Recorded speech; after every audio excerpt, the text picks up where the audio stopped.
जय माता दी। जय माँ काली। आप सभी को कैसे हैं आप सभी।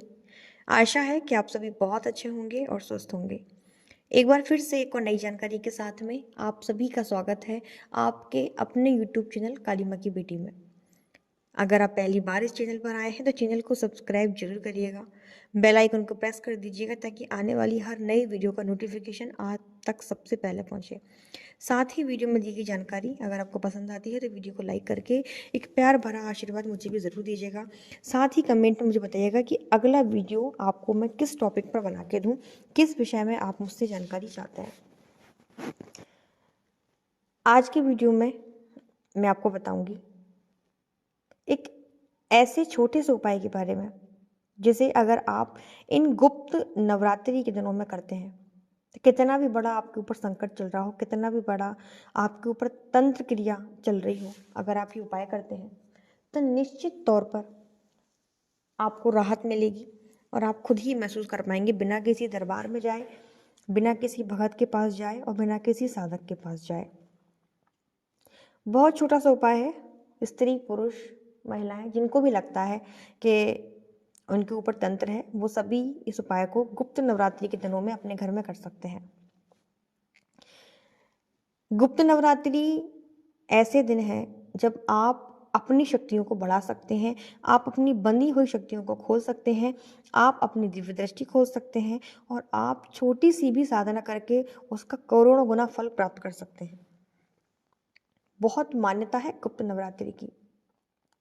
देखिए 4 प्रकार के नवरात्रि होते हैं जिसमें चैत्र नवरात्रि, शारदीय नवरात्रि और 2 गुप्त नवरात्रि आते हैं। जो चैत्र नवरात्र आते हैं, शारदीय नवरात्र आते हैं, ये होते हैं गृहस्थ वालों के लिए, जब माँ के पंडाल सजाए जाते हैं, घर घर माँ की स्थापना होती है और जन जन बड़े धूमधाम के साथ माँ का स्वागत करते हैं, पंडाल लगाते हैं और माँ की प्रतिमाओं को स्थापित करते हैं। और 2 आते हैं गुप्त नवरात्रि, जो गुप्त तरीके से आते हैं और बहुत कम लोगों को इनकी जानकारी होती है क्योंकि इनका नाम ही है गुप्त। और ये जो गुप्त नवरात्र होते हैं ये साधकों के लिए होते हैं, अघोरियों के लिए होते हैं, तांत्रिकों के लिए होते हैं।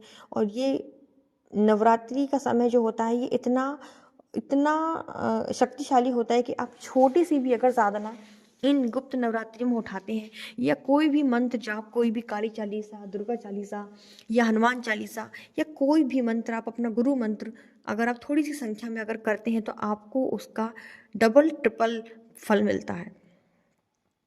आम दिनों में जब आप इनको जाप करेंगे तो आपको फल मिलेगा ही सही, लेकिन किसी विशेष दिनों में जैसे ग्रहण काल हो गया, होली दिवाली की अमावस्या हो गई है, दौज हो गई है और गुप्त नवरात्रि के दिनों में अगर आप साधना करते हैं तो आप इन मंत्रों को सिद्ध कर सकते हैं। इन मंत्रों के द्वारा आप अपना कार्य ले सकते हैं। अब इन गुप्त नवरात्रि में आपको क्या करना है जिससे आपकी जो बंधी हुई शक्तियां हैं वो खुल जाएं, आपके ऊपर कोई तंत्र क्रिया की गई है वो खुल जाए। साथ ही आप अपनी शक्तियों को और ज़्यादा कैसे बढ़ा सकते हैं, बस एक ही चीज़ करनी है, एक 9 के 9 दिन में। और क्या है वो चीज़? वो है हवन। हवन करना बहुत आसान है। मार्केट में हवन सामग्री मिलती है, साथ में आप 5 प्रकार की लकड़ी ले सकते हैं। ठीक है, ये लकड़ियों के साथ में आपको हवन करना है। हवन आप किस मंत्र का करेंगे? जो आपका गुरु मंत्र है आप उसका भी कर सकते हैं और जो मंत्र आप सबसे ज़्यादा पूजा में, दैनिक पूजा में जाप करते हैं, मान लीजिए आप माँ काली के उपासक हैं तो आप ओम क्रीम कालिकाय नमः, ओम क्रीम कालिकाय नमः इस मंत्र का जाप करते हैं रोजाना। तो इस मंत्र की ऊर्जा आपके पास पहले से है तो आप एक माला अपने गुरु मंत्र की आहुति दें और कम से कम 5 माला या 7 माला आप अपने बीज मंत्र की, जो भी आपके इष्ट हैं आप उनके बीज मंत्र की अगर आहुति देते हैं, हवन छोटा सा आप रोजाना 9 दिनों तक अपने घर में करते हैं, आप यकीन मानिएगा कितना भी बड़ा तंत्र हो आपके ऊपर हवन के द्वारा जब आप अपने मंत्रों के द्वारा जब हवन करेंगे तो कोई भी तंत्र आपके आगे टिक नहीं पाएगा। ये समय इतना प्रबल है कि आपके ऊपर कितना भी बड़ा तंत्र हो ये हवन उसको काट देगा। और हवन करने से ही शक्तियां बढ़ती हैं, हवन करने से ही शक्तियां जागृत होती हैं, हवन करने से ही देवी देवता प्रसन्न होते हैं। हवन के द्वारा हमारे मंत्रों का जाप करना, मंत्रों की आहुति देना सीधे हमारे इष्ट तक पहुंचती है। यानी हम सीधे सीधे अपनी बातों को अपने इष्ट तक पहुंचा रहे हैं हवन के द्वारा। अब जैसे माँ काली का जो बीज मंत्र है ओम क्रीम कालिकाय नमः, आप इसकी आहुति कैसे देंगे, यानी मंत्र को कैसे बोलना है। बहुत सारे बच्चों को ये चीज़ समझ में नहीं आती है। तो आपको बोलना है ओम क्रीम कालिकाय नमः स्वाहा, ओम क्रीम कालिकाय नमः स्वाहा, ओम क्रीम कालिकाय नमः स्वाहा। इस तरीके से आप बोलते जाएंगे और मंत्रों की आहुति देते जाएंगे।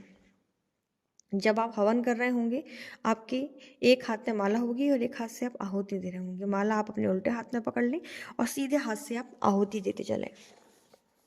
लेकिन ध्यान रहे कि आपको एक माला अपने गुरु मंत्र की आहुति जरूर देनी है।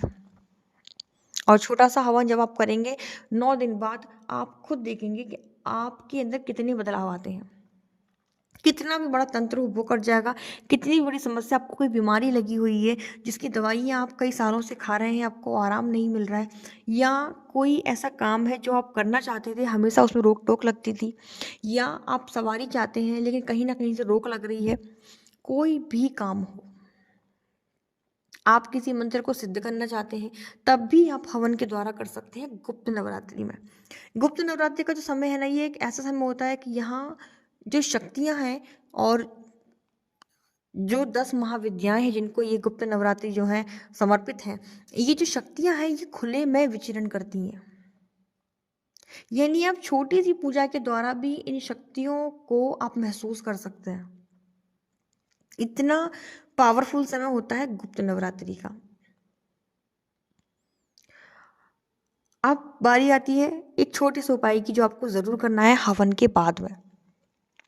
जब आपका हवन हो जाता है तो हवन होने के बाद आपको उस जलते हवन में ही आपको अपने सीधे हाथ में कपूर लेनी है, 7 लौंग के जोड़े लेने हैं और 2 इलायची लेनी है।